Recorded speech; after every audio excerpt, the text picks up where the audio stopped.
సాక్షి TV ప్రసారాలను నిలిపివేయడం చట్టరీత్యా నేరం. సాక్షి టీవీ ప్రసారాల కోసం మీ స్థానిక కేబుల్ ఆపరేటర్ను వెంటనే సంప్రదించండి.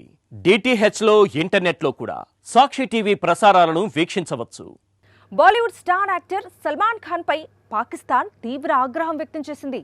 ఇటీవల సౌదీ అరేబియాలో జరిగిన ఒక కార్యక్రమంలో సల్మాన్ ఖాన్ చేసిన వ్యాఖ్యలకు కౌంటర్గా ఆయన్ను ఉగ్రవాదిగా ప్రకటిస్తూ పాకిస్తాన్ సంచలన నిర్ణయం తీసుకుంది. ఆ మేరకు పాక్ అంతర్గత వ్యవహారాల మంత్రిత్వ శాఖ అధికారిక నోటిఫికేషన్ను కూడా జారీ చేసింది.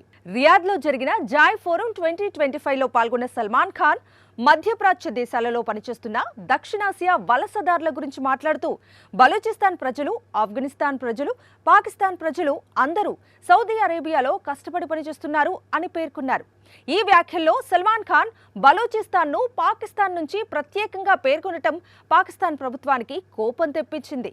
బలూచిస్తాన్ పాకిస్తాన్ నుంచి విముక్తి కోసం సుదీర్ఘకాలంగా పోరాటం జరుగుతున్న విషయం తెలిసిందే. ఈ నేపథ్యంలో సల్మాన్ ఖాన్ వ్యాఖ్యలు బలూచిస్తాన్ వేర్పాటువాద ఉద్యమానికి మద్దతునిచ్చేలా ఉన్నాయని పాక్ ప్రభుత్వం భావించింది. దీంతో పాకిస్తాన్ ప్రభుత్వం సల్మాన్ ఖాన్ను 1997 ఉగ్రవాద నిరోధక చట్టంలోని 4వ షెడ్యూల్లో చేర్చింది. ఈ జాబితాలో చేర్చబడిన వ్యక్తులు ఉగ్రవాద కార్యకలాపాలతో సంబంధం కలిగి ఉన్నట్లుగా అనుమానించబడినందున పాకిస్తాన్ చట్టాల ప్రకారం వారు అనేక ఆంక్షలకు లోబడి ఉంటారంటూ కొన్ని వార్తలు వైరల్ అవుతున్నాయి. సల్మాన్ ఖాన్ వ్యాఖ్యలను బలూచిస్తాన్ వేర్పాటువాద నాయకులు స్వాగతించి ఆయనకు కృతజ్ఞతలు తెలిపారు. అయితే ఈ వార్తల్లో ఎలాంటి నిజము లేదని పాకిస్తాన్ ప్రభుత్వమే స్వయంగా స్పష్టం చేసింది. దీంతో ఇది పూర్తిగా నిరాధారమైన తప్పుడు ప్రచారమని తేలిపోయింది.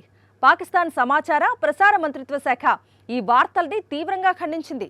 తమ అధికారిక ఎక్స్ ఖాతా ద్వారా ఈ విషయంపై ఫ్యాక్ట్ చెక్ వివరాలను విడుదల చేసింది. సల్మాన్ ఖాన్ను టెర్రరిస్ట్గా ప్రకటించారన్న వార్త అవాస్తవమని, సంచలనం కోసమే ఇలాంటి తప్పుడు కథనాలను ప్రచారం చేస్తున్నారని పేర్కొంది.